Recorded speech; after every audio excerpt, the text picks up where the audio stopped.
చూస్తున్నారు కదా 40 ఏళ్ళు దాదాపు 40 ఏళ్ళు రాజకీయాల్లో ఉండి 6 సార్లు ఎమ్మెల్యే, ఒకసారి ఎమ్మెల్సీ, 2 సార్లు మంత్రిగా కూడా చేశారు.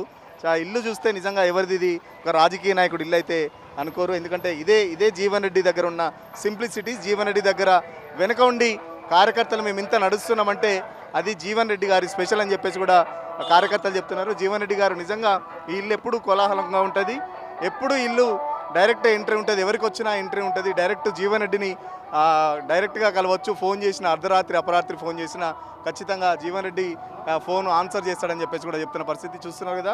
చాలా పాతకాలం నాటి ఇల్లు. ఏదైతే ఆ చెక్క కుర్చీలు అని చెప్తున్నారు కదా, ఆ చెక్క కుర్చీలు మాత్రమే ఉంటాయి ఇక్కడ. మామూలుగా మనం ఈ రోజుల్లో రాజకీయాలకు సంబంధించి చూస్తే ఒక సర్పంచ్ గాను, ఒక కౌన్సిలర్, లేకపోతే ఒక కార్పొరేటర్ గెలిస్తే 5 సంవత్సరాలకే వాళ్ళు పెద్ద పెద్ద బిల్డింగ్లో ఉండడం గమనిస్తున్నాం. చూస్తున్నాం కదా. మొత్తం ఇక్కడే జీవన్ రెడ్డి రోజు వచ్చే ప్రజలను అయితే కలుసుకుంటారు. ఈ కుర్చీలను చూడండి, ఈ పెద్ద ఫర్నిచర్ అంటూ కూడా ఉండదు, చాలా ఓల్డ్ స్టైల్లో ఉంటుంది ఫర్నిచర్ కూడా. సో జీవన్ రెడ్డి సింప్లిసిటీ ఇదే. అసలు జీవన్ రెడ్డి ఇన్నేళ్ళు రాజకీయాల్లో ఉన్నా కూడా ఎప్పుడు సంపాదించుకోలేదు కాబట్టి జీవన్ రెడ్డి గారి దగ్గర చూస్తుంటే, ఇంట్లో చూస్తుంటే కూడా చాలా సింపుల్గా ఫర్నిచర్ ఉంటుంది. మామూలు నీలకమల చేలు కానీ, లేకపోతే పాతకాలం నాటి ఈ చెక్క కుర్చీలే కనబడతాయి. సో ఈ జీవన్ రెడ్డి గారికి సంబంధించి ప్రజలను కలుసుకోకపోతే మాత్రం ఖచ్చితంగా జీవన్ రెడ్డి గారికి అయితే పాలుపోదు. జీవన్ రెడ్డి గారికి బిజినెస్లు లేవు, కేవలం రాజకీయాలు, ప్రజాసేవ మాత్రమే జీవన్ రెడ్డికి తెలుసు. కాబట్టి జీవన్ రెడ్డికి వెంట మేమందరం బీఆర్ఎస్ పార్టీకి వస్తున్నామని చెప్పేసి చెప్తున్న పరిస్థితి.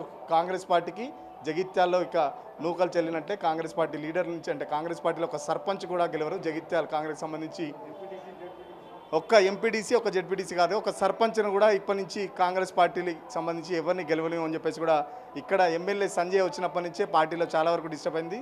జీవన్ రెడ్డి గారు చాలా వరకు కూడా చాలా డిస్టర్బ్లో ఉన్నారు. ఈ 2.5 ఏళ్ళ నుంచి చాలా వరకు ఇబ్బంది పడ్డారు, చాలా వరకు బాధపడ్డారు, చాలా మాతో షేర్ చేసుకున్న పరిస్థితి. ఇప్పుడు చాలా సంతోషంగా ఉంది.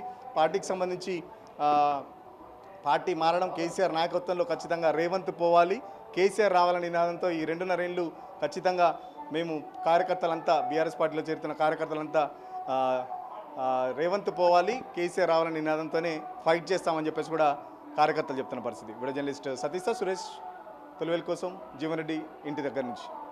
అసలైన తొలి వెలుగు. ఫాలో వాట్సాప్ @తొలి వెలుగు official.